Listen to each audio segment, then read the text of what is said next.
Hey, I didn't see you there. I was just visiting my young little friend. I haven't seen him in a while and he's grown like a weed. But he's not a weed, he's a tree. And he's a VIP, a very important plant. Follow me and I'll tell you why. Over the next 20 to 30 years, that little fellow that we saw back there, he's gonna grow big and strong, like this one here. And along the way, he's gonna do some wonderful things. Take climate change, for example. It has local, regional, global impacts. Just so happens though, trees eat one of the main pollutants associated with climate change, carbon. The tree actually pulls oxygen off the carbon. It absorbs the carbon, making the tree big and grow. The oxygen is released in the atmosphere for us to breathe. Excellent. But wait, there's more. They also help soak up precipitation, which helps reduce flooding, because the roots and the leaf litter let the water soak into the ground instead of running off into streams. Researchers say, in fact, that soils in forests and alongside buffers like here soak up to 10 times more water than a typical lawn. That's just amazing. But they do even more.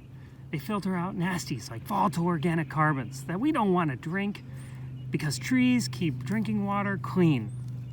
Scientific studies have found that for every 10% reduction in tree canopy, there's a 20% increase in drinking water treatment costs.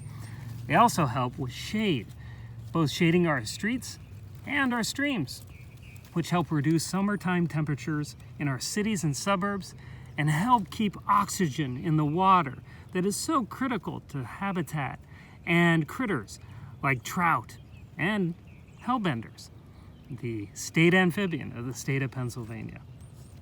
They also help eat and soak up nutrients, those nasties like nitrogen and phosphorus that get into our rivers and streams and cause all kinds of havoc, not only in Pennsylvania, but in the Chesapeake Bay as well.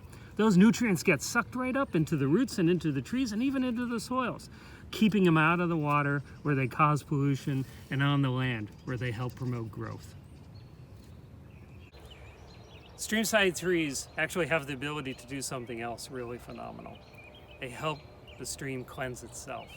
Compared to streams that don't have a buffer, those that do are 2 to 8 times more effective at breaking down and degrading and absorbing pollutants that get into the stream. Pollutants like nitrogen, phosphorus, and even toxic compounds like atrazine are degraded and absorbed. Why? It's because of life. Those streams that have trees have more abundant and diverse life living in them. And as a result, they are able to absorb and break down those compounds. You'd be hard-pressed to find a practice as cost-efficient and effective at so many different things than trees, particularly alongside streams, streets, and other critical sensitive habitat areas. Pennsylvania has a goal of planting about 95,000 new acres of forested riparian buffers by the end of 2025. Whoa, that's like 70,000 football fields worth of trees. So I hope at this point you're asking, well, how can I help? Well, there's a lot of ways that you can actually help. In fact, in the spring of 2018, we launched the Keystone 10 Million Trees Partnership, an endeavor to plant 10 million trees throughout the Commonwealth of Pennsylvania, alongside streams, streets, and other high priority areas. Just go to 10 Million Trees, that's TEN million trees.org to learn more.